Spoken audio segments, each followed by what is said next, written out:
The blood trickling from Katherine Foster's split lip felt warm against her cold skin as she stared defiantly at the man towering over her.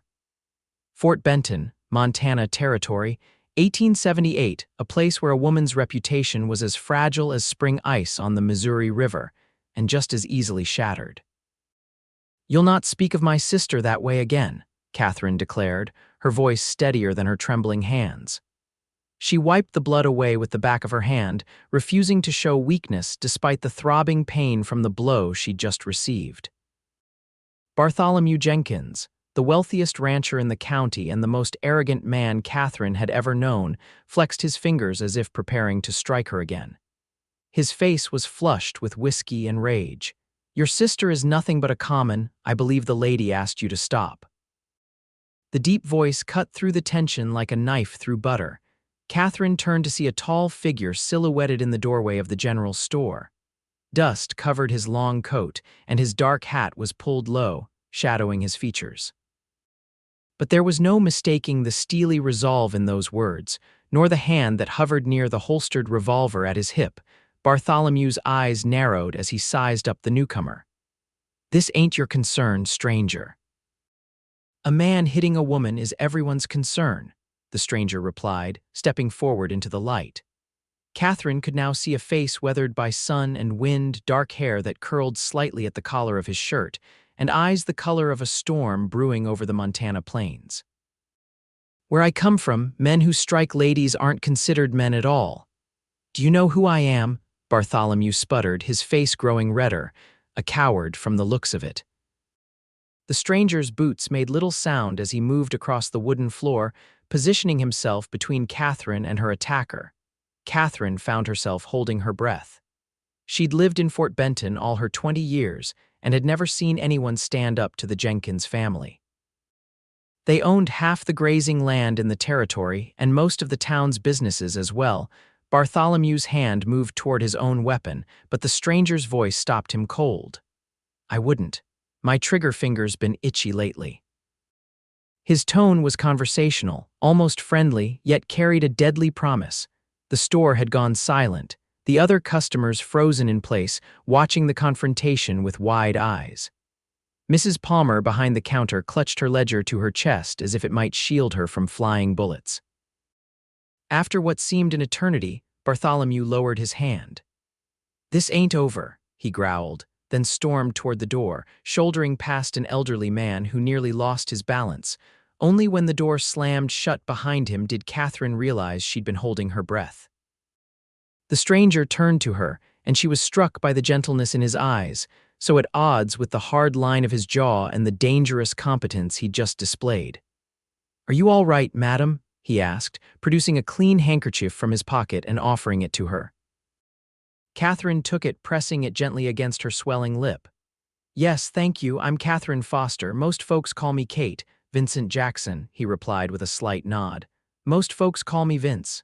"You're new to Fort Benton," she said. "It wasn't a question. Just rode in this morning." "Looking for work?" His eyes moved to her injured lip, and a flash of anger crossed his features. "Does that man make a habit of hitting women?" Katherine lowered her voice. "Bartholomew Jenkins believes the world belongs to him, including everyone in it." She hesitated. "He was spreading vicious lies about my younger sister, Eleanor." The townspeople in the store had resumed their shopping, though Katherine noticed they kept glancing in their direction, whispers following in their wake. "You should see a doctor," Vince said, gesturing to her face.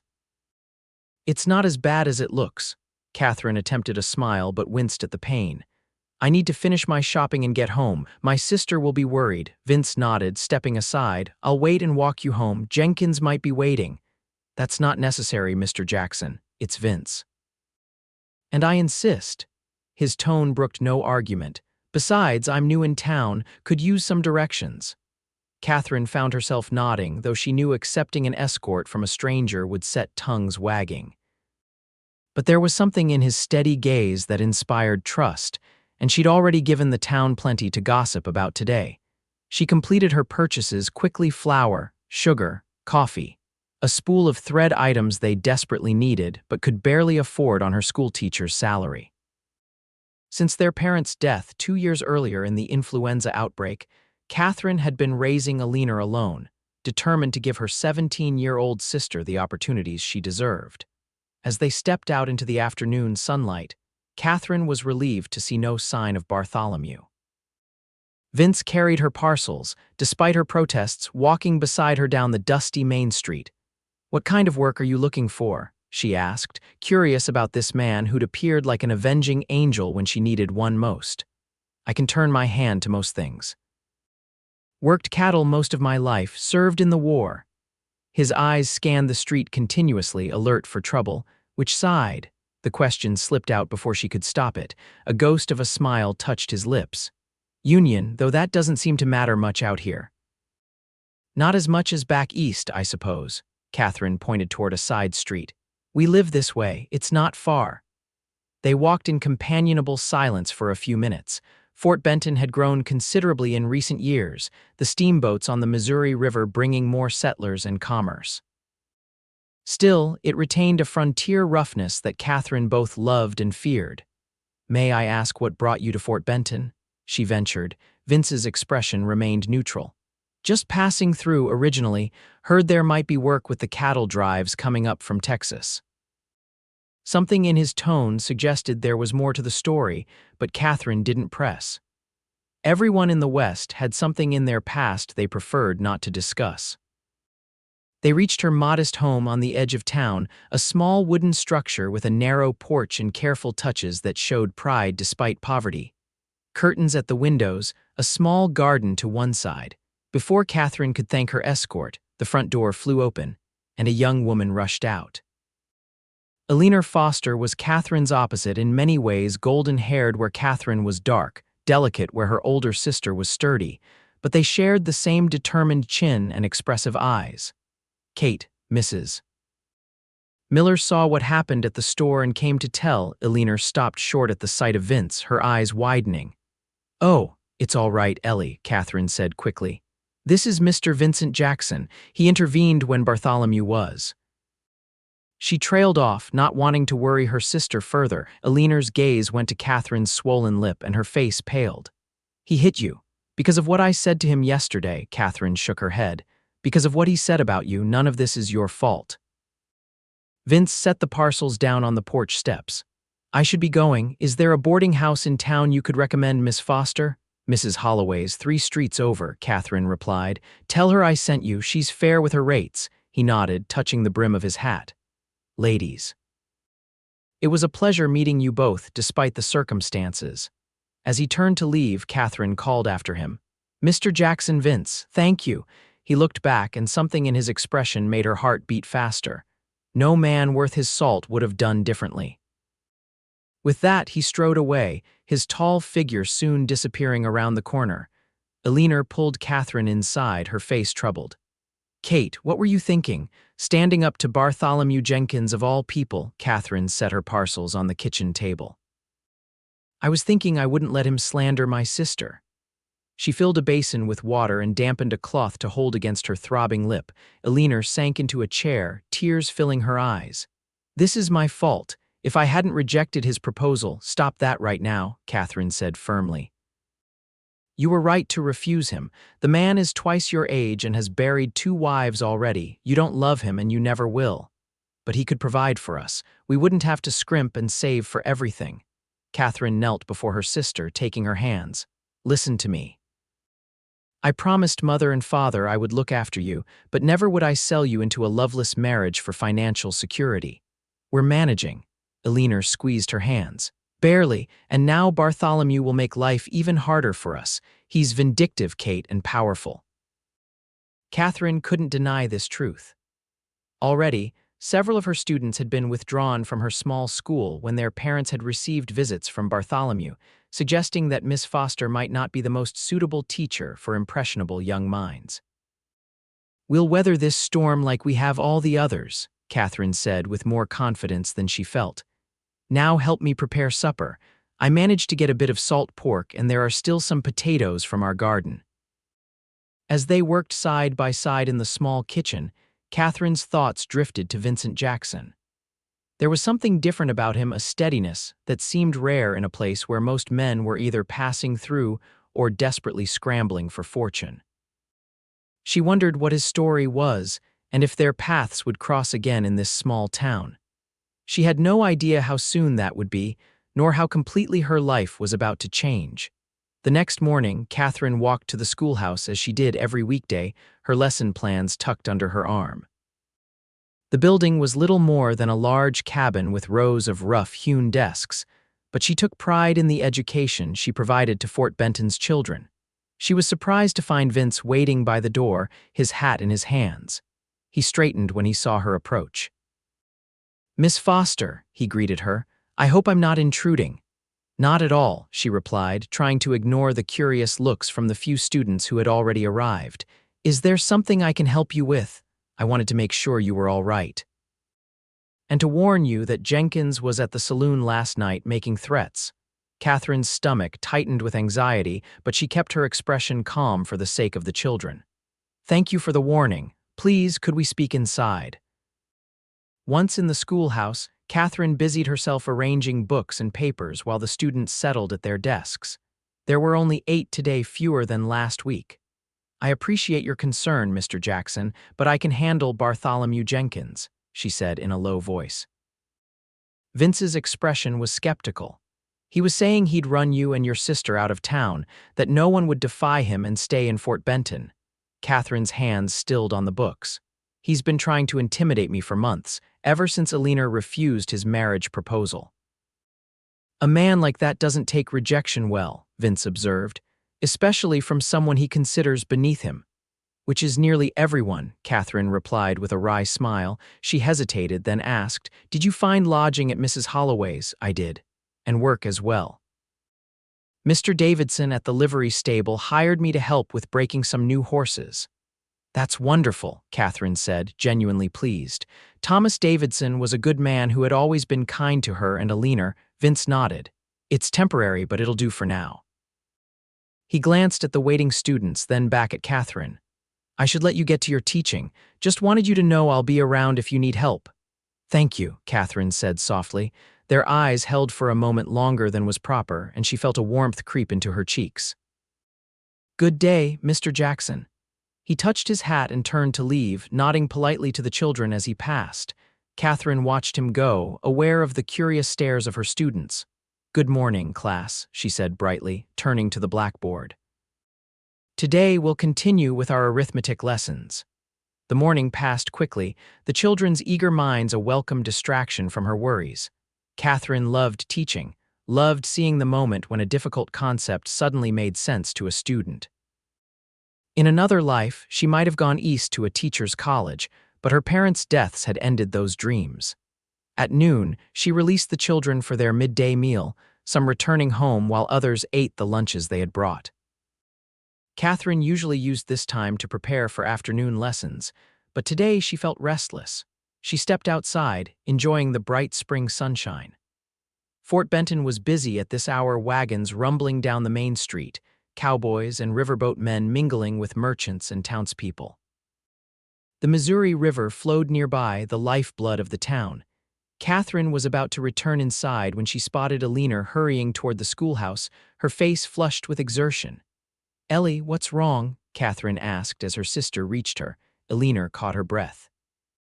"Mr. Templeton came to the house. He says we have to be out by the end of the month. He's selling the house." "What, but we have a lease," Katherine protested. "He said circumstances have changed. He needs to sell right away."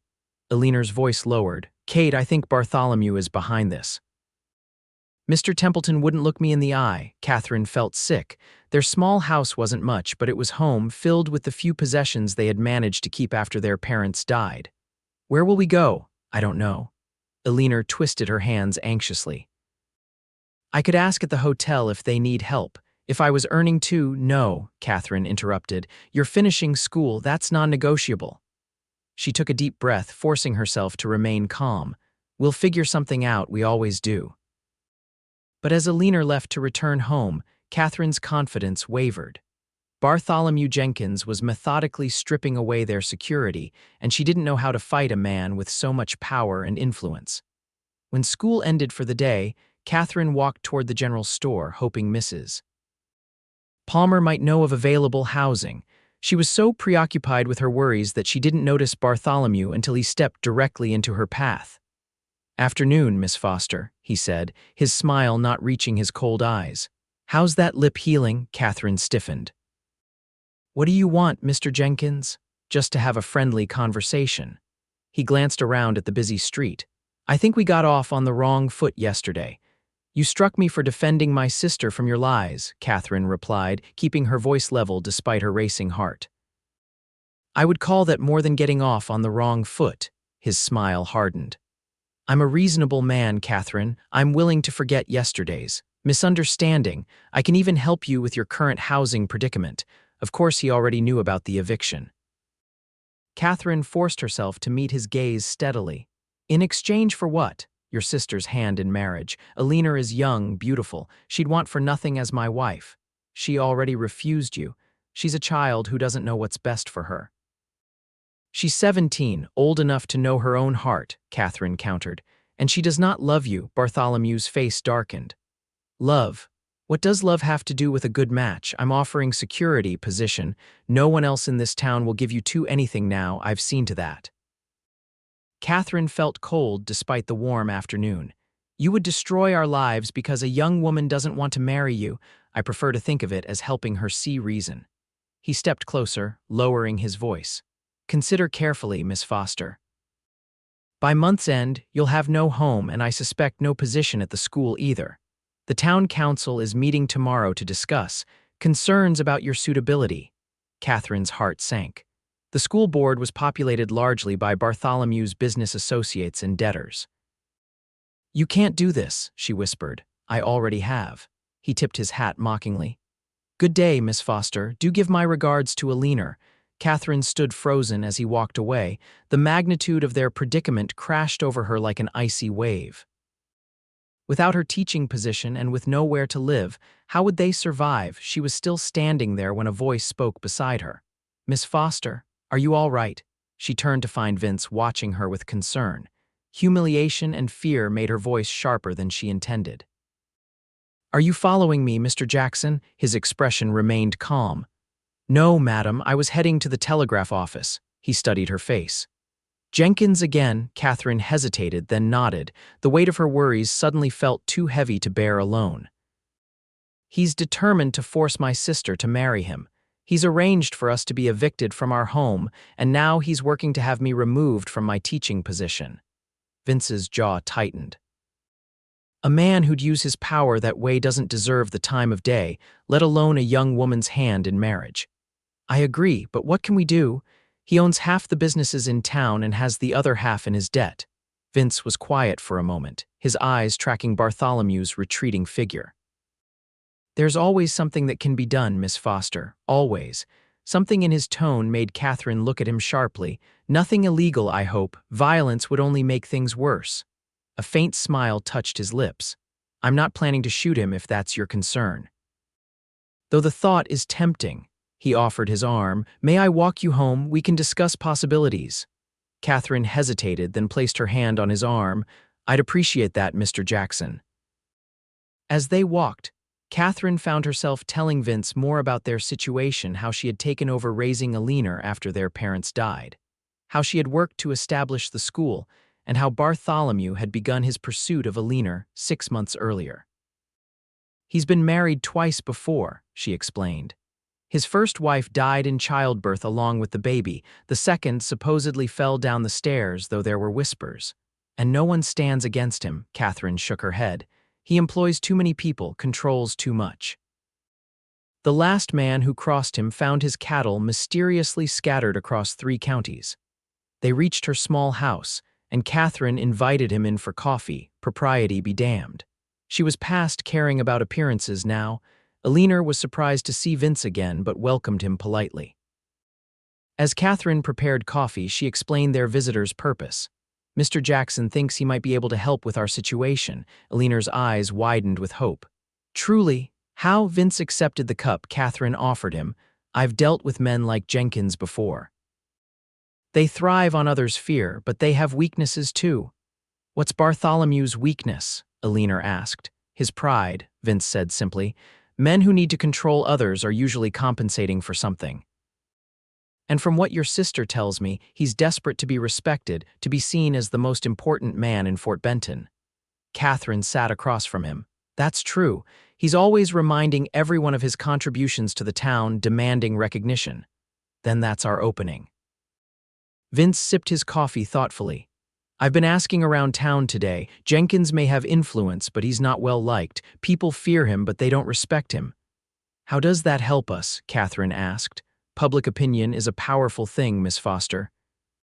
If we can turn it against him, make him look foolish rather than powerful. Eleanor leaned forward eagerly. Like when Mr. Wilson's prize bull got into Mrs. Abbott's garden last year and the whole town laughed for weeks because the bull was wearing Mrs. Abbott's best petticoat on its horns when they finally caught it. Despite their dire situation, Katherine couldn't help but smile at the memory. Mr. Wilson could barely show his face in town for a month. Exactly, Vince said, his eyes warming at Katherine's smile. We need to find a way to make Jenkins lose face publicly, something that would make his threats against you seem petty and mean-spirited rather than powerful. Katherine's smile faded. That's easier said than done, and we only have until the end of the month before we lose our home. And possibly your teaching position, Eleanor added glumly. Vince set down his cup with determination. Then we'd better get started right away. First, we need more allies. Who in town might be willing to stand with you? Katherine thought carefully. Thomas Davidson at the livery, your employer. He's always been kind to us. Dr. Wallace and his wife, perhaps Mrs. Palmer at the general store. The newspaper editor, Vince suggested. Katherine shook her head. Harold Mitchell, he's deep in debt to Bartholomew. What about Marshall Cooper? Eleanor suggested. He tries to stay neutral in town disputes, Katherine said. But he's a fair man, he might at least not interfere, Vince nodded. That's a start. Tomorrow I'll speak with Davidson. You should talk to the doctor and Mrs. Palmer. For the first time since Bartholomew had threatened her, Katherine felt a glimmer of hope. Having someone to share her burden made it seem less insurmountable. Thank you, Mr. Jackson, she said softly. You hardly know us. You don't have to involve yourself in our troubles. His expression grew serious. Some things are worth fighting for, Miss Foster. A lady's honor is one of them. His eyes met hers, and Katherine felt something stir within her, something she had never experienced before. Eleanor glanced between them, a knowing look in her eyes. Mr. Jackson, will you stay for supper? It's not much, just beans and cornbread, but we'd be honored to have you. I'd like that very much, he replied, his gaze still on Katherine. As they prepared the simple meal together, Katherine found herself studying Vince when he wasn't looking. There was a quiet strength about him that was different from the brash confidence of most men she'd met in the West. He spoke little of himself, deflecting personal questions with polite vagueness, but she gleaned that he had fought in the war, worked cattle in Texas, and had been drifting northward for several years. What she couldn't determine was why he was so willing to help them. Was it simply a good man's natural response to injustice? Or was there something more? Over supper, Eleanor regaled them with stories from her last year of schooling, her natural vivacity temporarily overcoming her worries. Vince listened attentively, asking questions that revealed a genuine interest in her education. What will you do after you finish school? He asked her. Eleanor glanced at Katherine. I had hoped to go to the normal school in Helena to become a teacher like Kate, but now. Don't give up on your dreams yet, Vince said firmly. We'll find a way through this. The confidence in his voice was so absolute that Katherine almost believed him. As the evening drew to a close, she walked him to the door. Thank you for giving us hope, she said quietly. It's been in short supply lately. Hope is just the beginning, Miss Foster. Action will follow. He hesitated, then added, I should warn you Jenkins will likely escalate his efforts when he realizes you're not giving in. Be careful. Katherine nodded. We will. Good night, Mr. Jackson. Vince, he reminded her with a slight smile. After sharing beans and cornbread, I think we can dispense with formalities. Katherine then, she replied, returning his smile. Or Kate, if you prefer. Kate, he said, as if testing the sound of her name. It suits you. After he left, Katherine closed the door and leaned against it, her heart beating faster than normal. Eleanor watched her with a knowing expression. He's quite handsome, isn't he? Her sister remarked innocently. Katherine flushed. That's hardly relevant to our situation, isn't it? Elinor's smile was mischievous. He certainly seems interested in helping us, or perhaps just in helping you. Don't be ridiculous, Ellie. He's simply a good man who dislikes bullies, if you say so. Elinor gathered the supper dishes, but I saw how he looked at you when you weren't watching. And how you looked at him too. Katherine busied herself with wiping the table, unwilling to acknowledge the flutter in her stomach at her sister's words. She couldn't afford distractions, not with their very survival at stake. Yet as she prepared for bed that night, she found herself thinking of Vince's steady gaze and quiet strength, drawing comfort from the knowledge that they were no longer facing Bartholomew's threats alone. Little did she know that Bartholomew Jenkins was at that very moment plotting his next move, one that would test their newfound alliance to its limits. The following morning dawned clear and bright, a perfect spring day that belied the storm brewing in Fort Benton. Katherine arrived at the schoolhouse early, wanting to prepare herself for whatever the day might bring. She had just finished writing the day's arithmetic problems on the blackboard when there was a knock at the door. Marshall Cooper stood on the threshold, his weathered face grave. "Miss Foster," he greeted her, removing his hat. "Might I have a word?" Katherine's heart sank. "Of course, Marshall, please come in." He stepped inside, glancing around the empty classroom. "I wanted to speak with you before the children arrive. Is this about the school board meeting?" Katherine asked, facing him squarely. Marshall Cooper looked surprised. "You know about that?" Mr. Jenkins made sure I did. She kept her voice steady. "Has the board made its decision already?" The marshal sighed heavily. "Not yet. The meeting's this afternoon." "But I thought you should know that Jenkins is pushing hard for your dismissal. He's claiming your moral character is questionable." Katherine's cheeks burned with indignation. "Based on what?" "There's talk about you being alone with a strange man, that cowboy who arrived in town a few days ago." The marshal looked uncomfortable. "Jenkins is saying it sets a bad example for the children." "That's absurd." Mr. Jackson intervened when Bartholomew struck me. "He's been nothing but a gentleman." "I believe you," Marshall Cooper said quietly, "but Jenkins has influence with the board." "And now there's this other matter." "What other matter?" Katherine demanded, dread pooling in her stomach. "The money from the school fund. $100 is missing from the lockbox." Katherine stared at him in shock. "That's impossible." "I checked the funds just last week when we purchased new readers. Everything was accounted for. The box was in your keeping, wasn't it?" "Yes," but Katherine stopped as realization dawned. "You can't possibly think I took it." Marshall Cooper shifted uncomfortably. "I've known you since you were knee-high to a grasshopper, Kate. I don't believe you'd steal. But Jenkins is suggesting that with your current financial troubles, you might have been desperate." Katherine felt as though she'd been struck again. "This is his doing. He's framing me to ensure I lose my position." "It's a serious accusation," the marshal warned. "So is theft." "Marshal, I did not take that money. You must believe me." He studied her face, then nodded slowly. "I do, but belief isn't evidence. If you want to keep your position, you'll need to find the money or prove you didn't take it." "How am I supposed to do that?" Katherine asked, desperation creeping into her voice. "I don't know," he admitted, "but I'd suggest you find that cowboy friend of yours. If Jenkins is behind this, you'll need all the help you can get." After the marshal left, Katherine sank into her chair, trembling with anger and fear. The theft accusation was far more serious than she had anticipated. If she couldn't disprove it, she could lose not only her teaching position but her reputation as well. The arrival of her students forced her to compose herself. Throughout the morning lessons, she maintained a calm exterior, but her mind raced with questions. How had Bartholomew managed to take the money from the lockbox? Who would believe her over him? When noon came, she asked the oldest student, 12-year-old James Miller, to watch the younger children for a few minutes. "I need to step out briefly. I'll be right back." She hurried to the livery stable, hoping to find Vince. Thomas Davidson was shoeing a horse when she arrived. "Miss Foster," he greeted her. "What brings you here in the middle of a school day?" "I'm looking for Mr. Jackson," she said breathlessly. "Is he here?" Davidson nodded toward the corral behind the stable. "Breaking that new Mustang for the Peterson Ranch."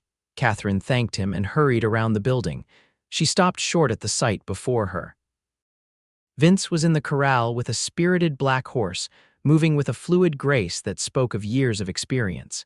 His hat was off, dark hair falling across his forehead as he spoke soothingly to the nervous animal.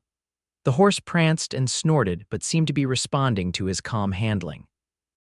For a moment, Katherine forgot her troubles, captivated by the picture he made strong yet gentle, commanding yet patient. Then the urgency of her situation returned and she called out to him. "Vince," he looked up, surprise crossing his features when he saw her. Carefully disengaging from the horse, he made his way to the fence where she waited. "Kate," he said, concern evident in his voice. "What's wrong?" Quickly, she explained the new accusation against her. Vince's expression darkened as she spoke. $100 is missing." He asked when she finished. Katherine nodded. $100 I never touched. The box was kept in the school office. Only I and the head of the school board have keys. And who is the head of the school board? Clifford Manning. He's the banker. Katherine twisted her hands anxiously. He's always been fair, but he does business with Bartholomew regularly. Vince considered this. When was the last time you saw the money? Last Friday, when I purchased new readers for the children. I counted it afterward and everything was in order. And when was it discovered missing? This morning, apparently. Marshall Cooper said Jenkins brought it to the board's attention. Vince's eyes narrowed. Convenient timing. What am I going to do? Katherine asked, her composure finally cracking. If I can't prove my innocence, I'll lose everything, my position, my reputation. No one will hire a teacher suspected of theft. Vince reached through the fence rails, taking her hand in his. His palm was warm and calloused, his touch reassuring. We'll figure this out, Kate, I promise. The simple contact steadied her.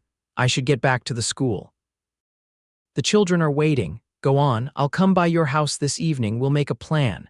As Katherine turned to leave, Vince called after her. Kate, Jenkins is getting desperate. That means he's scared. Remember that, she nodded, drawing strength from his confidence. As she walked back to the schoolhouse, she considered his words. Why would Bartholomew be scared? He held all the power in this situation, unless he wasn't as secure as he appeared.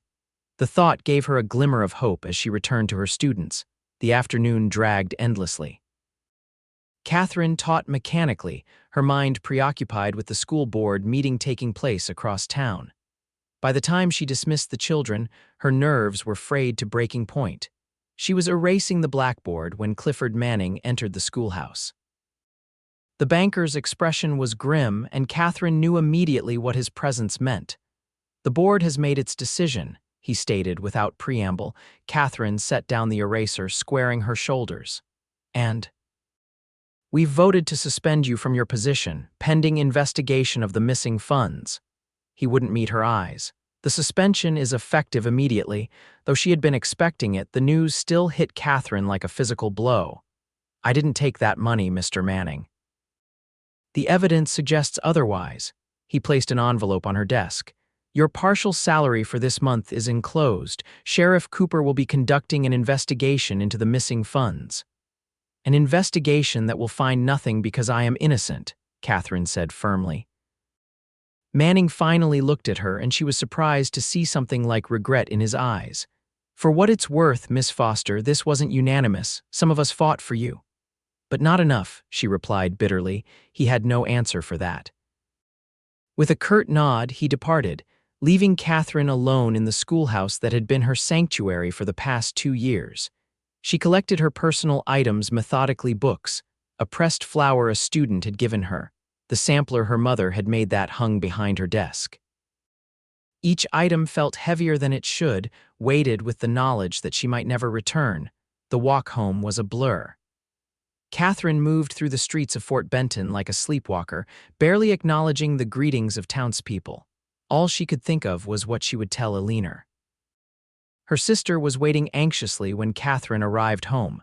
One look at Katherine's face told her everything she needed to know. Oh, Kate, Eleanor whispered, embracing her tightly. Katherine allowed herself a moment of weakness, clinging to her sister as tears finally came. Then she straightened, wiping her eyes. This isn't over, she said with determination. Bartholomew Jenkins will not win. Eleanor helped her put away the items from school, neither mentioning the possibility that they would soon have nowhere to put anything at all. They were preparing a simple supper when a knock came at the door.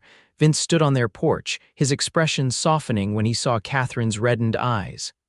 Beside him was Thomas Davidson from the livery. "May we come in?" Vince asked gently. Catherine nodded, stepping aside to admit them. Davidson removed his hat, looking uncomfortable in the small house. "Miss Foster," he began awkwardly, "I heard about what happened at the school board meeting. It ain't right what they're doing to you." "Thank you, Mr. Davidson," Catherine replied. "Thomas here has some information that might help us," Vince explained. Davidson nodded. "I was at the saloon last night. Jenkins was there with that foreman of his, Harley Dobbs. They were talking quiet-like, but I heard something about making sure you were taken care of before the end of the month." Catherine frowned. "That could mean anything." "There's more," Davidson continued. "Dobbs asked if Jenkins was sure they wouldn't be caught. Jenkins laughed and said something about how no one would question finding the money in your house if they searched it." Alina gasped. "They're planning to plant the stolen money here to frame Kate for the theft." "That's what it sounded like," Davidson confirmed. Catherine turned to Vince, who was watching her with steady eyes. "We have to find that money before they can plant it, if we can prove Bartholomew took it." "We need more than just Thomas's overheard conversation," Vince said thoughtfully. "We need irrefutable evidence." "How do we get that?" Alina asked. Vince exchanged glances with Davidson. "We were thinking about that on the way over. If Jenkins plans to plant the money here, he must have it somewhere accessible." "His house," Catherine suggested. Davidson shook his head. "Too obvious, and his housekeeper is honest to a fault." "His office at the cattle company, then," Alina suggested. "Maybe," Vince said. "But my guess would be he's keeping it on his person. A man like that wouldn't trust anyone else with evidence that could incriminate him." Catherine's mind was racing. "So we need to get close enough to search him." "That's impossible." "Not necessarily." Vince's expression was thoughtful. "The Founders' Day dance is tomorrow night. Jenkins never misses it. It's his chance to play the benevolent town patriarch." "But we weren't planning to attend," Catherine pointed out. "Especially now, with everyone whispering about me." "That's exactly why you should go," Vince countered. "Head high, refusing to act guilty. It would confound Jenkins and give us an opportunity to watch him." Catherine considered this. The annual dance was the social event of the year in Fort Benton. Under normal circumstances, she and Alina would have attended, though they would have worn the same dresses they'd worn the previous year, carefully refreshed with new ribbons.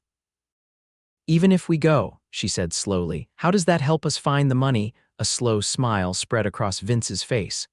"I have the beginnings of a plan, but it will require courage and perfect timing." As he outlined his idea, Catherine felt a mixture of fear and exhilaration. It was risky, perhaps even foolhardy. But with their options dwindling daily, what choice did they have? "It could work," Alina said when he finished, her eyes bright with excitement. Catherine wasn't as confident, but she nodded her agreement. "We'll try. What do we have to lose?" "Just our reputation, freedom, and future," Alina replied with a nervous laugh. Davidson, who had been silent during Vince's explanation, cleared his throat. "Count me in too. Jenkins has been stepping on folks in this town for too long." After finalizing the details, Davidson took his leave. Vince lingered, his eyes on Catherine. "Are you sure about this?" he asked when they were alone, Alina having gone to check on their one good dress for the dance. "There's risk involved if anything went wrong." "I'm sure," Catherine said firmly. "Bartholomew has left us no choice. We either fight back or leave Fort Benton in disgrace." Vince stepped closer, his voice lowering. "There is another option. You and Alina could leave town now before things get worse. I have some money saved. You could start fresh somewhere else." Catherine was touched by the offer, but she shook her head. "This is our home. Our parents are buried here. Everything we have is here. I won't be driven out by lies and threats." A look of admiration crossed Vince's features. "You're a remarkable woman, Katherine Foster." The way he said her name sent a warm current through her veins. They stood close enough that she could see the flecks of gray in his blue eyes, could feel the solid strength radiating from him. For a breathless moment, she thought he might kiss her. Part of her apart she had kept carefully guarded hoped he would. Instead, he stepped back, his expression becoming businesslike again. "I'll see you tomorrow night at the dance then. 8 o'clock. 8 o'clock, she echoed, ignoring the pang of disappointment. After he left, Alina returned with their best dress, a blue cotton that had been their mother's, carefully altered to fit first Katherine and then Alina as needed. "We'll have to take turns," Alina said, holding it up. "But it still looks nice with the new collar I added last year." Katherine smiled at her sister's perpetual optimism. "You should wear it, Ellie. You look prettier in blue than I do." Alina shook her head firmly. "No, Kate, you're the one who needs to look confident and respectable. Besides," she added with a grin, "I think Mr. Jackson would appreciate seeing you in something other than your schoolteacher clothes." "Ellie," Katherine protested, but her sister just laughed. "Don't pretend you haven't noticed the way he looks at you or the way you look at him." Katherine busied herself with examining the dress, unwilling to admit that her sister's observations were accurate. She had indeed noticed the way Vince looked at her with a warmth that made her feel both unsettled and exhilarated, but she couldn't afford such distractions. Not with their future hanging in the balance. Tomorrow night would determine whether they could remain in Fort Benton with heads held high or whether they would be forced to flee in disgrace. As she carefully pressed the blue dress, Katherine prayed they were not making a terrible mistake. The Founders' Day dance was held in the town hall, the largest building in Fort Benton aside from the church. By 8 o'clock, the hall was already crowded with townspeople in their finest attire. Lanterns cast a warm glow over the proceedings, and a small band played lively tunes in one corner. Katherine and Alina arrived exactly on time. Katherine wore the blue dress, which fit better than she remembered, perhaps because she had lost weight in recent weeks due to stress and careful rationing of their food. Alina had insisted on arranging Katherine's dark hair in a becoming style, secured with their mother's silver combs. "Remember," Katherine murmured as they entered, "stay close to Mrs. Wallace as planned." Alina nodded, her expression a mixture of nervousness and excitement. "Be careful, Kate." They were greeted with curious stares and whispers as they moved through the crowd. Some people turned away pointedly, others offered hesitant smiles of support. Katherine held her head high, refusing to show how much the townspeople's reaction hurt her. "Doctor." Wallace and his wife approached them immediately, the doctor's kind face showing concern. "Miss Foster, Miss Alina," he greeted them warmly. "I'm glad you decided to come tonight. We wouldn't miss the Founders' Day celebration," Katherine replied with more confidence than she felt. "Mrs. Wallace, a motherly woman who had been a friend of their mother's, squeezed Katherine's hand. "Don't you worry about the gossips, dear. This will all blow over." Katherine doubted that, but appreciated the sentiment. "Mrs. Wallace, would you mind if Alina stayed with you for a while?" "There's someone I need to speak with." "Of course," the older woman agreed readily. "Come along, Alina. I want to introduce you to my niece who's visiting from Helena." As they moved away, Katherine scanned the room for Vince. She spotted him near the refreshment table, deep in conversation with Thomas Davidson and another man she recognized as one of the rivermen who worked the steamboats. He saw her at the same moment, and their eyes met across the crowded room. Something in his gaze made her breath catch. He excused himself from the men and made his way toward her, moving with the same fluid grace she had observed at the corral. "Miss Foster," he greeted her formally, though his eyes conveyed a more personal message. "You look beautiful tonight." Katherine felt her cheeks warm. "Thank you, Mr. Jackson." He offered his arm. "Might I have this dance?" As he led her to the dance floor, Katherine was acutely aware of the stares following them. A schoolteacher suspected of theft dancing with a newcomer to town was bound to cause talk. But that was part of the plan, to be visible, to draw attention away from what would happen later. The band was playing a waltz, and Vince's hand settled at her waist with confident familiarity. As they began to move in time with the music, Katherine realized he was an excellent dancer, surprising for a cowboy. "You dance well," she remarked. A smile touched his lips. "My mother insisted all her sons learn, said it was as important as knowing how to ride or shoot." A wise woman. She was. His expression grew distant for a moment, and Katherine sensed a story there but didn't press. They moved smoothly around the floor, and Katherine gradually relaxed into his lead. For a few minutes, she allowed herself to forget their predicament and simply enjoy the sensation of being held by this man who had come to mean so much to her in such a short time. "Jenkins is by the door," Vince murmured, his breath warm against her ear. "With the mayor and some of the cattle buyers from Wyoming." Katherine resisted the urge to look. "Is Dobbs with him?" "No, I saw him outside earlier watching the arrivals." They danced in silence for a moment, then Vince said quietly, "Are you ready for this?" "Yes," Katherine replied, meeting his gaze steadily. "Are you having second thoughts about the plan?" "No, about involving you in something risky." "Yes," his concern touched her. "I'm already involved, Vince. My future Alina's future depends on tonight's success." The music ended and couples around them stopped dancing, but Vince didn't release her immediately, his hand still warm at her waist. "Whatever happens," he said in a low voice, "know that well," a familiar voice interrupted. The disgraced schoolmarm and her cowboy defender. "How touching." Katherine stiffened as Bartholomew Jenkins approached them, a false smile plastered on his fleshy face. He was dressed in an expensive suit, a gold watch chain stretched across his substantial belly. "Mr. Jenkins," she acknowledged coldly.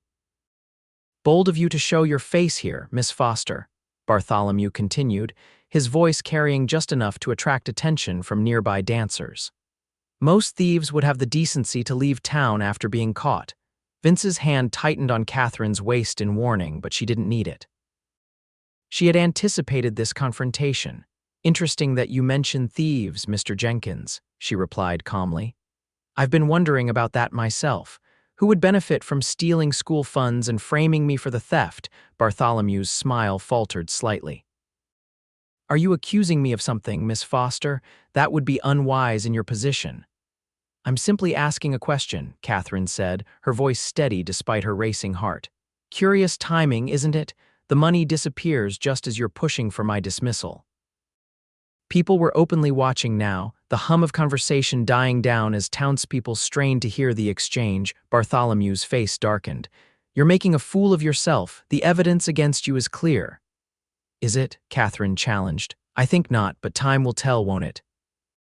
Before Bartholomew could respond, the mayor approached, his expression concerned. "Is everything all right here?" "Perfectly fine, Mayor," Bartholomew replied, his jovial mask slipping back into place.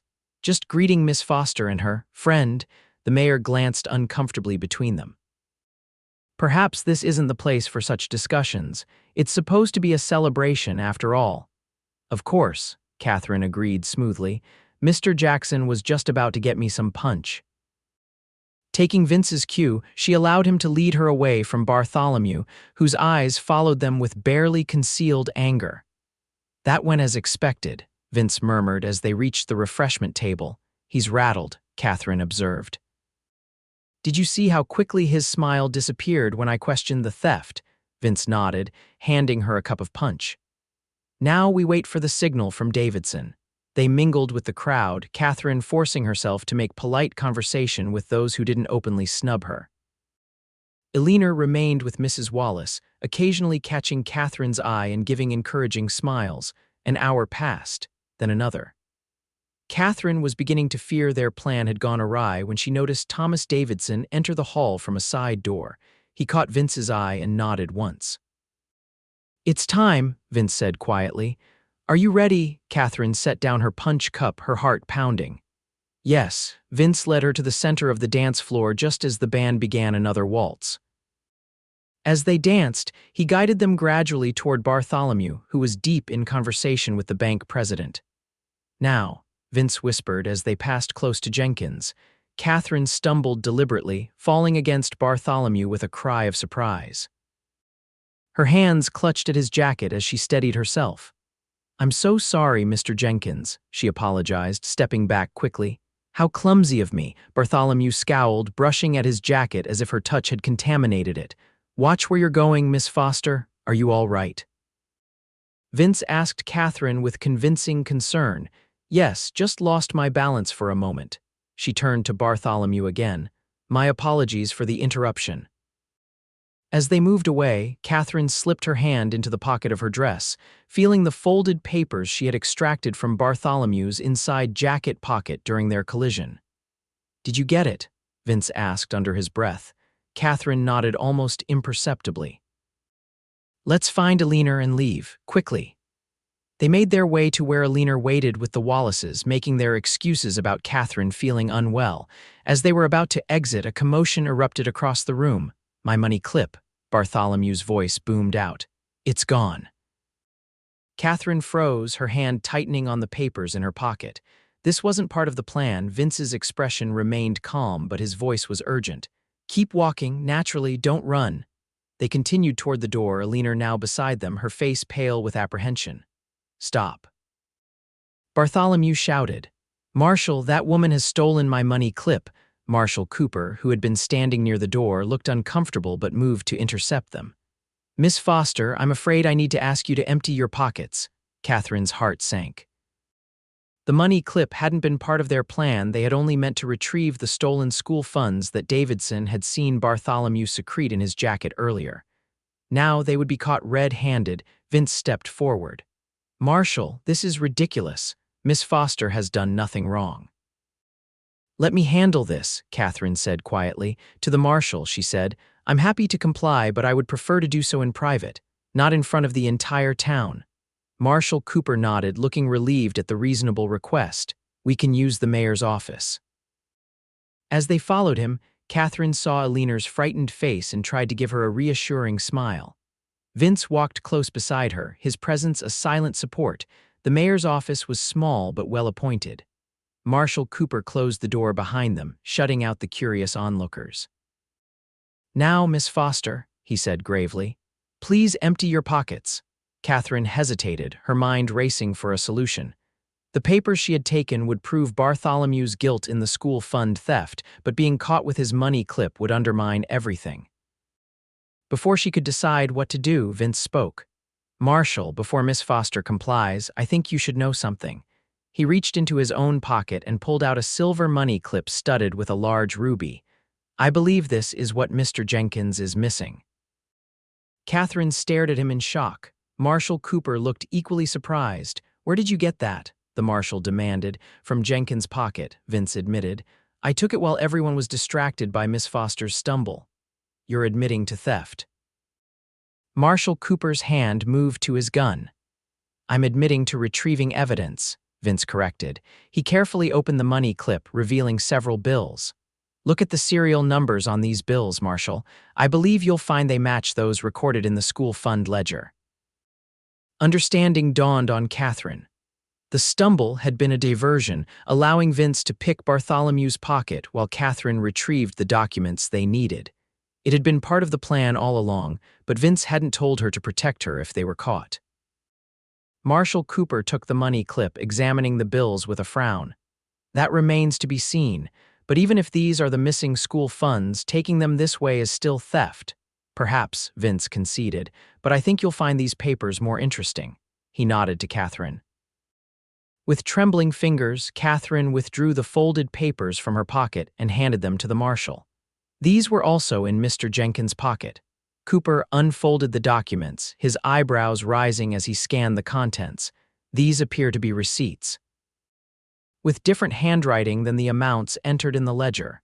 Exactly, Katherine said eagerly. Mr. Jenkins has been skimming from the school fund for months, altering the ledger entries. When I began asking questions about discrepancies in our supply budget, he decided to steal a large sum at once and frame me for it. The marshal looked troubled. That's a serious accusation, Miss Foster. One that the evidence supports, Vince pointed out. Compare those receipts with the ledger entries, and check the serial numbers on those bills against the record of what was placed in the school fund last month. A commotion outside the door interrupted them. Bartholomew's voice could be heard demanding entrance. Let me in, she's a thief. I want her arrested. Marshal Cooper hesitated, then made his decision. Wait here, he instructed them. Both of you. He stepped outside, closing the door firmly behind him. In the sudden silence, Katherine turned to Vince. You didn't tell me about taking the money clip. I couldn't risk you knowing, he explained softly. If we were caught, your ignorance would protect you and leave you to face the consequences alone. She shook her head, anger and gratitude warring within her. That wasn't your decision to make. I promise to protect you, Vince said simply. I keep my promises. Before Katherine could respond, the door opened again. Marshall Cooper entered, followed by Clifford Manning from the bank and Mayor Harrison. Bartholomew pushed in behind them, his face mottled with rage. There she is. He bellowed, pointing at Katherine. Arrest her. That's enough, Jenkins, the marshal said firmly. Mr. Manning has confirmed that the serial numbers on these bills match those recently deposited in the school fund. So, she stole them from the school and then stole my clip. Bartholomew blustered. Mayor Harrison cleared his throat. The problem with that theory, Bartholomew, is that these receipts show systematic theft from the school fund over several months, all in your handwriting with alterations to the amounts. This is preposterous. Bartholomew protested, though Katherine noticed a sheen of sweat breaking out on his forehead. They're obviously forged. The bank keeps carbon copies of all receipts for school expenditures, Manning said quietly. These match our copies except for the amounts, which have been altered on the ledger copies. Bartholomew's face went from red to white. This is a conspiracy against me. That woman turned you all against me because her sister rejected my proposal. No one's turned against you, Bartholomew, Mayor Harrison said wearily, but the evidence is clear. You've been embezzling from the school fund. And tried to frame Miss Foster when she started noticing discrepancies, the marshal added. Bartholomew looked from face to face, finding no sympathy. His bravado collapsed like a punctured balloon. It wasn't much, he muttered. The school doesn't need all that money anyway, and no one would have questioned it if she hadn't been so damned meticulous with her record keeping. The admission hung in the air for a long moment. Then Marshal Cooper stepped forward. Bartholomew Jenkins, I'm placing you under arrest for embezzlement and false accusation. As the marshal led a protesting Bartholomew away, Mayor Harrison turned to Katherine and Vince. I owe you an apology, Miss Foster. The town owes you an apology. What happens now? Katherine asked, scarcely able to believe the rapid turn of events. The school board will meet again tomorrow, Manning said, but I think I can speak for my colleagues when I say your suspension will be lifted immediately.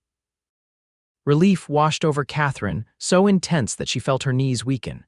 Vince's hand was instantly at her elbow, steadying her. Thank you, she managed to say. The mayor and banker excused themselves to explain the situation to the waiting crowd, leaving Katherine and Vince alone in the office. It worked, Katherine whispered, awe in her voice. I can't believe it actually worked. Vince smiled, a genuine smile that transformed his serious face. I never doubted it would. That's not true, Katherine laughed. You were as worried as I was. Perhaps, he admitted. But I never doubted you.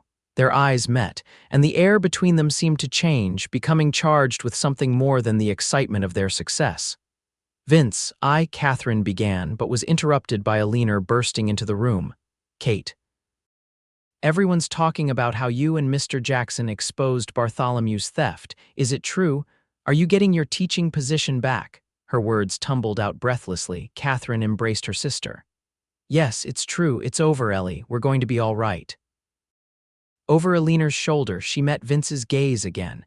His expression was warm but unreadable. There was still so much unsaid between them, so much she wanted to tell him. But for now, the knowledge that they had won, that her reputation was restored, and their future in Fort Benton secure was enough. Together, the three of them returned to the main hall, where they were met with a mixture of apologies, congratulations, and curious questions. Katherine answered as best she could, conscious of Vince's protective presence beside her. As the evening drew to a close, Katherine found herself wondering what would happen next. Vince had come to Fort Benton looking for work, not planning to stay. Now that Bartholomew's threat had been neutralized, would he move on, as he had from so many other places? The thought brought an unexpected ache to her heart. The days following Bartholomew Jenkins' arrest were filled with vindication for Katherine. The school board not only reinstated her, but offered a formal apology and a small raise in salary. Students who had been withdrawn returned to her classroom, and townspeople who had shunned her now went out of their way to be friendly. Through it all, Vince remained a steady presence. He continued working at the livery stable, breaking horses during the day and often stopping by Katherine and Alina's house in the evenings. Sometimes he brought small gifts, a book Alina had mentioned wanting to read, fresh vegetables from the mercantile that Catherine couldn't afford, a length of pretty ribbon. They never spoke of his plans to leave, though the question hung between them unasked. 3 weeks after the Founders' Day dance, Catherine returned home from school to find Mr. Templeton, their landlord, waiting on her porch. Her heart sank, remembering his previous visit and the eviction notice that had followed. "Mr. Templeton," she greeted him cautiously. "Miss Foster." He twisted his hat in his hands, looking uncomfortable. "I came to apologize for my previous behavior. Jenkins had threatened to call in loans I couldn't pay if I didn't evict you." Catherine nodded, unsurprised. "And now I want to offer you a new lease. 1 year, same rent as before." He hesitated. "As a gesture of goodwill, I've had some repairs done, fixed that leak in the roof and the loose floorboard in the kitchen." Catherine was touched by the gesture. "Thank you, Mr. Templeton. We'd be happy to sign a new lease." After he left, Catherine entered the house with a lighter heart. Another piece of their life had been restored. She was hanging up her shawl when she noticed a folded paper on the table. It was a note from Alina explaining that she was at the Wallace's house helping Mrs. Wallace with preserving fruit and would be home for supper. Catherine smiled, grateful for Mrs. Wallace's kindness. The older woman had taken Alina under her wing since the incident, teaching her domestic skills that Catherine, focused on keeping them financially afloat, hadn't had time to impart. She was just starting to prepare a simple meal when a knock sounded at the door. Catherine opened it to find Vince standing on her porch, looking uncharacteristically nervous. "May I come in?" he asked.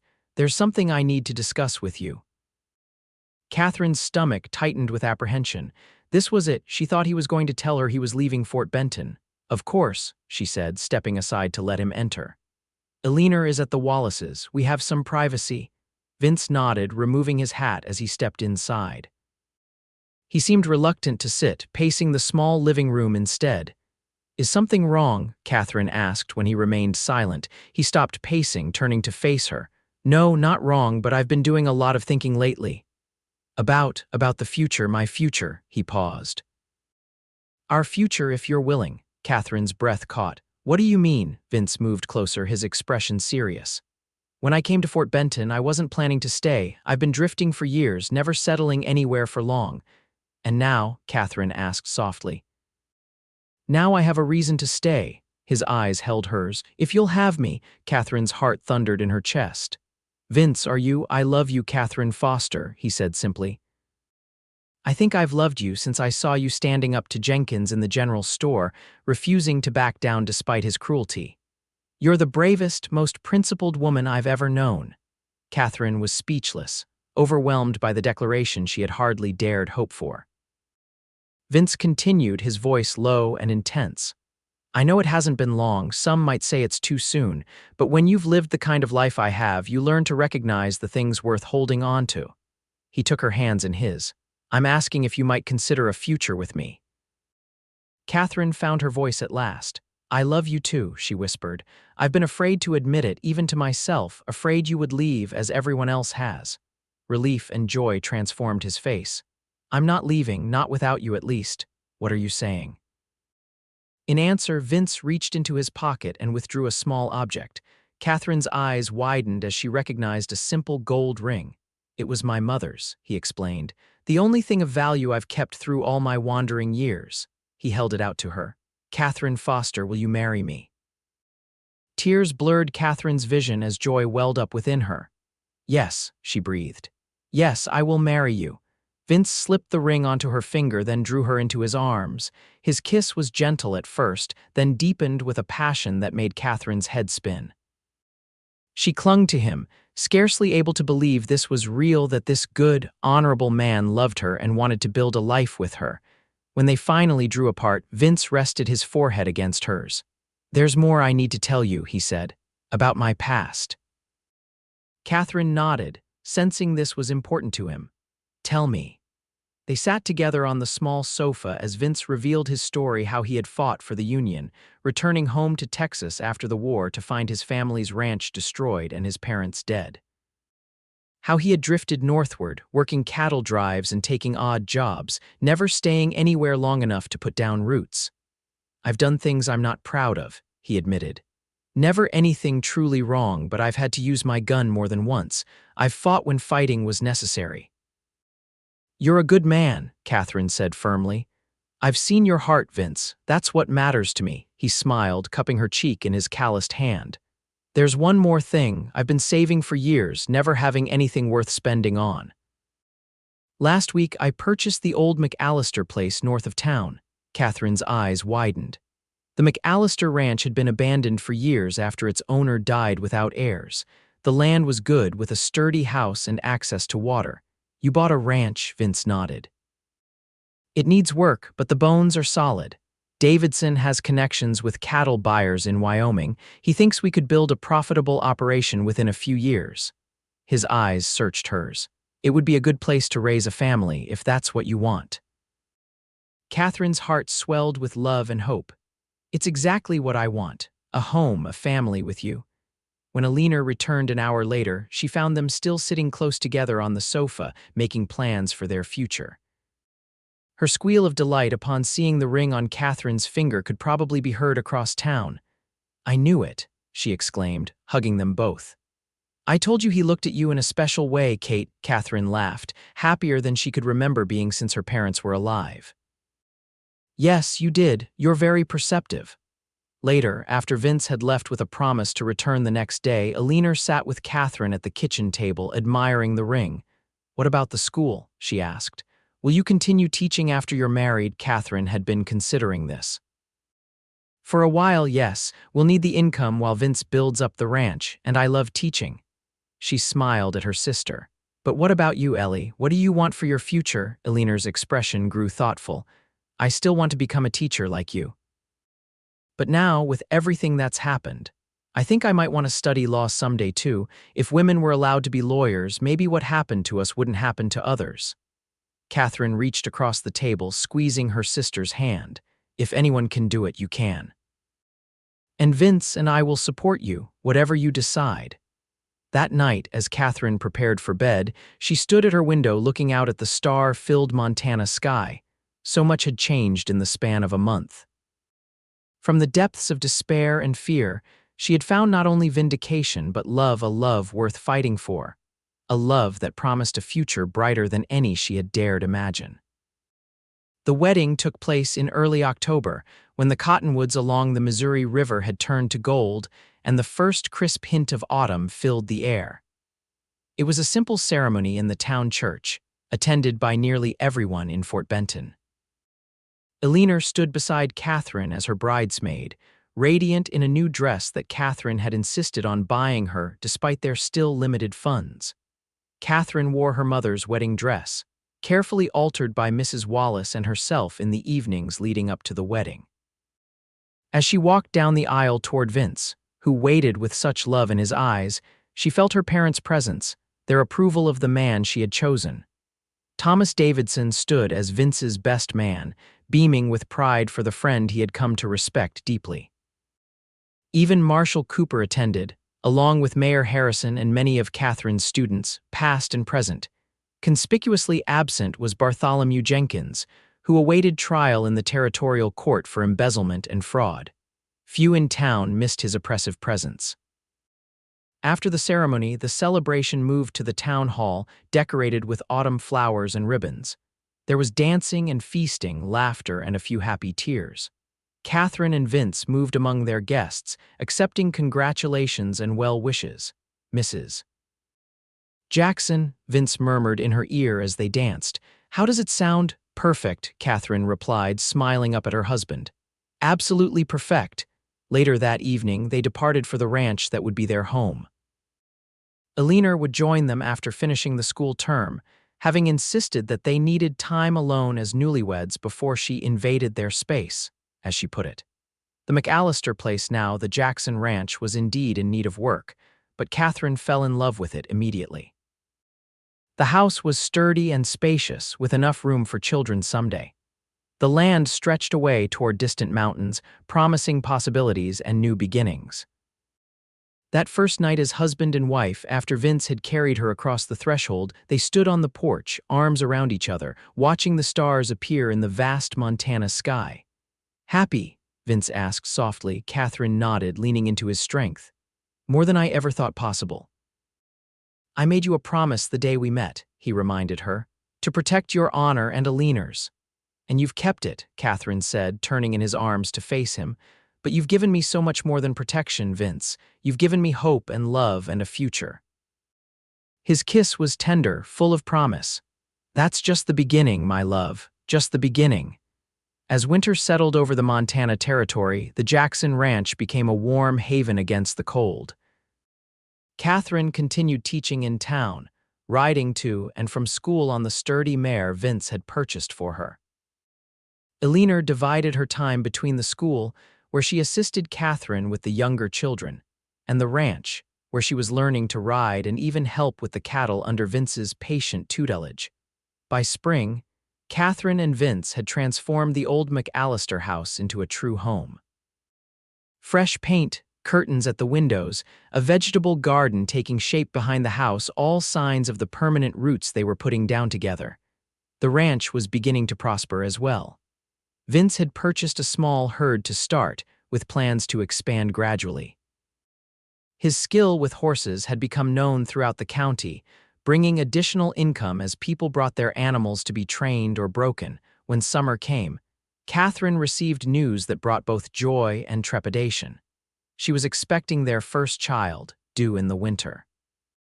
Vince's reaction was everything she could have hoped for: tender concern mixed with irrepressible excitement.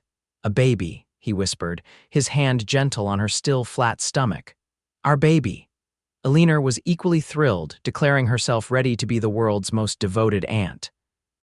She had been accepted to the normal school in Helena for the fall term, fulfilling her dream of becoming a teacher, but promised to return for the birth.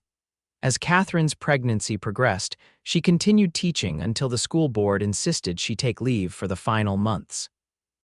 By then, her replacement was already selected, a young woman from Helena who had been one of Alina's classmates at the normal school. "It's only temporary," Katherine assured her students on her last day. "I'll be back after the baby is born and strong enough to be without me for a few hours."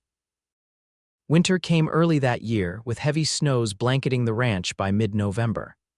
Katherine, now in her 8th month, found the enforced rest both frustrating and necessary. Vince hovered protectively, insisting on doing even the smallest chores that might tire her. "I'm pregnant, not made of glass," she would protest, though secretly she treasured his devotion. "Humor me," he would reply with that smile that still made her heart flutter. "It's my first time at this too." Alina returned from Helena as promised, bringing not only her boundless energy but also modern medical texts she had borrowed from one of her professors. "Just in case," she explained, though Dr. Wallace had already promised to attend the birth. On the evening of December 12, 1879, as a snowstorm raged outside, Katherine went into labor. The pains had started gradually that morning, but she had said nothing, not wanting to alarm Vince and Alina unnecessarily. By evening, however, there was no hiding the contractions that took her breath away. "It's time," she admitted when Vince found her gripping the back of a chair, face pale with pain. His calm exterior belied the panic she knew he felt. "I'll get Alina to stay with you while I ride for Dr. Wallace." Katherine grabbed his arm. "Vince, the storm, I'll be fine," he assured her. "I've ridden in worse." Alina took charge of Katherine while Vince prepared to brave the blizzard. "Don't worry," she told her sister confidently. "Babies have been born without doctors for thousands of years, but I'm sure Vince will bring Dr. Wallace in time." The hours that followed were a blur of pain and waiting for Katherine. Alina proved surprisingly competent, applying the knowledge she had gleaned from her medical texts and her natural intuition. "You're doing wonderfully," she encouraged Katherine as the contractions intensified. "Everything is progressing normally." Outside, the storm howled like a living thing, and Katherine prayed for Vince's safe return. The thought of him out in such weather, risking his life for her and their child, brought tears to her eyes. As midnight approached with no sign of Vince or the doctor, Katherine's fears grew. Eleanor, sensing her distress, squeezed her hand reassuringly. "He'll be back," she promised. "Vince would move heaven and earth for you. A little snow won't stop him." As if summoned by her words, they heard the front door burst open, followed by stomping boots and voices. Vince appeared in the doorway, snow-covered but triumphant, Dr. Wallace behind him. "Kate," Vince breathed, rushing to her side. "How is she?" he asked Eleanor. "She's strong," Eleanor replied with a proud smile. "The baby is taking its time, but everything seems normal, doctor." Wallace took over with brisk efficiency, examining Katherine and pronouncing himself satisfied with her progress. "You've done well, Miss Eleanor," he told her. "You've got the makings of a fine midwife should you ever tire of teaching." Eleanor beamed at the praise but insisted on staying to assist the doctor. Vince remained too, holding Katherine's hand through each contraction, murmuring encouragement and love. Just as dawn was breaking, with the storm finally abating outside, Katherine gave a final push and their child entered the world with a lusty cry. "A boy," Dr. Wallace announced. "A fine, healthy son." Tears streamed down Katherine's face as the doctor placed the squalling infant on her chest. Vince leaned over them, his own eyes wet, his hand trembling slightly as he touched his son's dark head. "He's perfect," Vince whispered. "You're both perfect." Eleanor, weeping happy tears, hugged them all before tactfully withdrawing with the doctor to give the new family a moment alone. "What shall we name him?" Katherine asked, gazing in wonder at the tiny face now calming against her skin. Vince considered for a moment. "What about Thomas after Davidson? Without him, we might never have exposed Jenkins." "Thomas Vincent Jackson," Katherine tested the name. "It's strong." "A good name for a rancher's son. Or a teacher's son," Vince added with a smile. "He'll be both with us as parents." Katherine looked up at her husband, her heart so full of love it seemed impossible to contain. "Thank you," she said softly. "For what?" "For coming to Fort Benton." "For defending me when I needed it most. For loving me." Vince kissed her tenderly. "Loving you is the easiest, most natural thing I've ever done, and I'll keep doing it for the rest of our lives." Little Thomas thrived, growing strong through the winter months. By spring, he was a chubby, happy baby, adored by his parents and aunt. Eleanor returned to Helena to complete her studies but visited often, bringing books and news of the wider world. Katherine resumed teaching part-time, bringing Thomas with her when Vince needed to work with the cattle or horses. Her students were enchanted by the baby, and Katherine found new joy in watching them interact with her son. The Jackson Ranch prospered, as did Fort Benton itself. New settlers arrived regularly, and the town expanded along the river. The shadow of Bartholomew Jenkins receded as he was sentenced to 5 years in territorial prison for his crimes. Life settled into a pattern of work and love, challenges and triumphs. There were difficult times, a drought year when the crops failed, a winter when sickness swept through the cattle, but Katherine and Vince faced each obstacle together, their bond only strengthening with adversity. 3 years after Thomas's birth, they welcomed a daughter, whom they named Margaret Eleanor, after both their mothers. Eleanor, who by then had established herself as a respected teacher in Helena, returned for the birth, as devoted to her niece as she was to her nephew. On a golden autumn afternoon 6 years after they had first met, Katherine sat on the porch of their home, watching Vince teach 5-year-old Thomas to ride his first pony. Little Margaret, now 2, played nearby, arranging pebbles in careful patterns on the porch steps. Eleanor, visiting for her nephew's birthday, joined Katherine on the porch swing. "They're so beautiful, Kate," she said, watching the children. "You and Vince have built something wonderful here." Katherine smiled, her eyes on her husband's tall figure as he walked beside Thomas's pony, one hand ready to catch the boy if he slipped. "We've been blessed," she agreed. "And you, are you happy with your choices?" Eleanor nodded decisively. "Very. Teaching fulfills me in ways I never expected. And next year I'll begin studying law under Judge Harrington as his clerk." "Really?" Katherine turned to her sister in surprise. "You didn't tell me." "I wanted to be sure before I mentioned it," Eleanor explained. "The judge believes women should have more opportunities in the legal profession. He's agreed to teach me, even though I can't yet be admitted to the bar." Katherine hugged her sister tightly. "I'm so proud of you, Ellie. Mother and father would be too." They sat in companionable silence for a while, watching Thomas complete his circuit of the yard on his pony, Vince's proud smile visible even from a distance. "Do you ever think about that day?" Eleanor asked suddenly, "when Bartholomew hit you in the general store?" Catherine touched her lip reflexively, though the small scar there had faded to near invisibility. "Sometimes. It was the worst day of my life at the time. And now," Catherine smiled, watching as Vince lifted their son from the pony and swung him high in the air, both of them laughing. "Now I think of it as the day everything changed. The day our real lives began." Eleanor squeezed her hand. "Because of a cowboy who couldn't stand to see a lady mistreated. Because of a man who believed in honor and justice and love," Catherine corrected gently. "Those things were rare even then, and they're still worth fighting for today." As if sensing they were talking about him, Vince looked up at the porch, his eyes finding Catherine's across the yard. The love in his gaze was as strong as it had been on their wedding day, perhaps even stronger now, tempered and tested by the years they had shared. He set Thomas down and said something to the boy, who immediately ran toward the house shouting, "Mama, did you see? I rode all by myself." Catherine opened her arms to her son, her heart full. "I saw, my brave boy. You're a natural horseman like your father." Thomas beamed at the comparison, then darted away to show his sister his riding gloves, specially made by Vince for his small hands. Vince climbed the porch steps, leaning down to kiss Catherine softly. "Penny for your thoughts, Mrs. Jackson." Catherine smiled up at him, this man who had changed her world with a simple act of decency and courage. "I was just thinking how fortunate we are and how much I love you." He sat beside her, taking her hand in his. "I'm the fortunate one," he said, his voice low and sincere. "Every day with you and our children is a gift I never thought I'd have." As the sun began to set over the mountains, painting the ranch in hues of gold and amber, Catherine leaned against her husband's strong shoulder.